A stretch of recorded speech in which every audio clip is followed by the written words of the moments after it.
Sometimes, when I look at this game, I can be a bit overwhelmed by how complicated it's become. There were days where simply summoning a Blue Eyes White Dragon was enough to make people surrender on sight, but now to get that same look of fear, all you have to do is normal summon Alistair, discard Fractal, or activate Skill Drain. I wish there was a deck that was as simple as those, but doesn't feel like I just unzipped my pants to piss on my opponent's head. Oh yeah, and it has to look like this.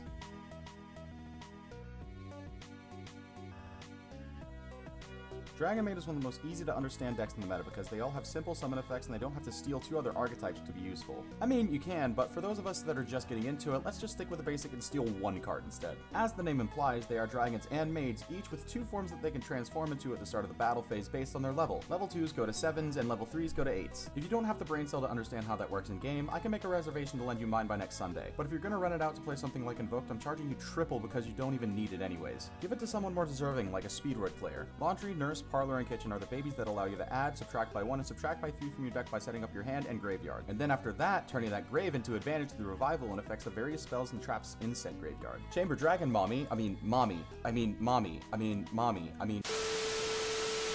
the spell or trap from your deck, making it the best card in your deck, you know, besides Nurse. Each of their dragon names is a very cleverly disguised anagram of all the small ones. Oh geez, I wonder what Lorpar is possibly an anagram of. Each of them has an in-hand effect that doesn't really matter if your name is a Tinkek, boosting your boss monster to 5500 attack. Ernest is decent for swarming, Lorpar is kinda sad, and Yartle is even more sad. You won't be using them for long because at the end of the battle phase they go to hand and replace themselves with a baby from hand or grave. You won't summon the big ones turn 1 as they're going to be used as fusion material for Dragonmaid Changeover. Generic archetypal fusion spell benefits the original boss monster and their new one by recycling the resources back to the deck. Through the power of the wardrobe change, we get Shio, which is an Omni-Negate and field presence to synergize with the rest of the deck, providing advantage in either turn. When the negate inevitably gets burned, you get to bring out By the way, it misses timing if the clock doesn't say start of the battle phase. Please don't chain your trap effect to attempt to pop a card on the field in a new chain. You won't be able to do it. Speaking of back row, welcome to the spell trap section. Specifically, Dragonmaid Welcome is a continuous spell that boosts attack points based on the number of Dragonmaids that you have on your field. It also recovers your archetypal cards from the grave whenever you have 2+ maidens on the field. It has a graveyard effect, but pray that it doesn't go there. Hospitality is a monster reborn that dumps a monster from the deck and can summon a monster from the hand as well. You wish you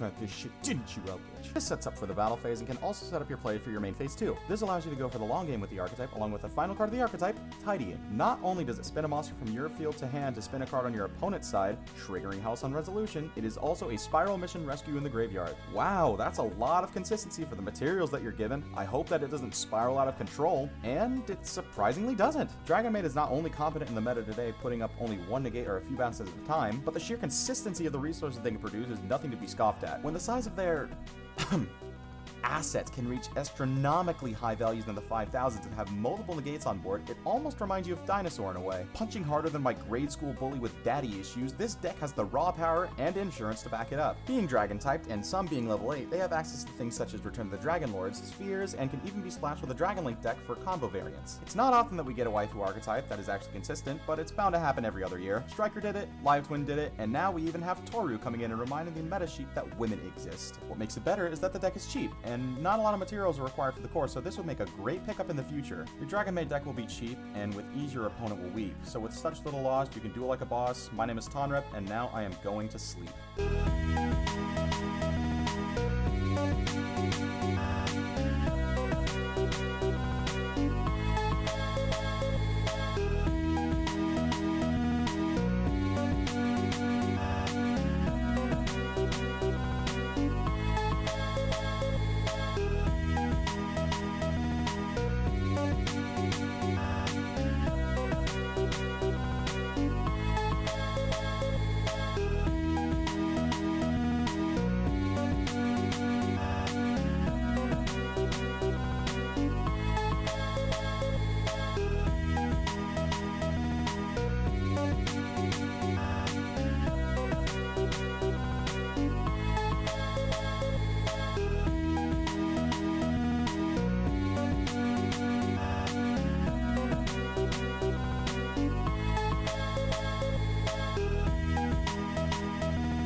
Thanks for watching. Like, comment, and subscribe if you like the garbage that you view as a result of me being on your screen.